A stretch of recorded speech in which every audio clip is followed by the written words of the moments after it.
მადლობა და კარგად. უნდა დატოვოს თუ არა ვილის სანიოლმა საქართველოს ნაკრები.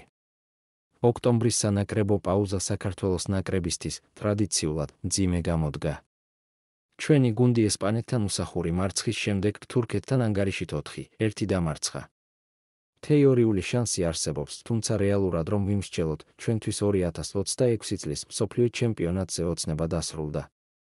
ერთა ლიგაზეც კარგი დასაწყისის მიუხედავად, დაწყებული საქმე ბოლომდე ვერ მივიყვანეთ. ჩავაგდეთ 2 ციკლი. როგორც ყველა მარცხის, რა თქმა უნდა, ახლაც ისმის შეკითხვა, ვისი ბრალია. ხალხი ვილის სანიოლის გათავისუფლებასთან დაკავშირებით საფუძვლიანად ალაპარაკდა, რომელსაც საქართველოს ფეხბურთის ფედერაციასთან კონტრაქტი 2028 წლამდე აქვს. ვილის, რა თქმა უნდა, მადლობას ვუხდით ყველაფრისთვის, თუმცა უნდა ვისაუბროთ განვითარებაზეც, რაც, როგორც თავად ამბობს, მისი აქ ყოფნის მთავარი მიზანია. სანიოლის ხელში ნაკრებს ახალ 4 მცველიან ტაქტიკაზე გადასვლა უჭირს. ძლიერ გუნდებთან უშანსოდ ვმარცხდებით. უკვე რაღაც ახლის დროა. ვილი თავადაც გაიზარდა როგორც მწვრთნელი, ჩვენი გუნდის გაზრდაზე კი საუბარი ზედმეტია.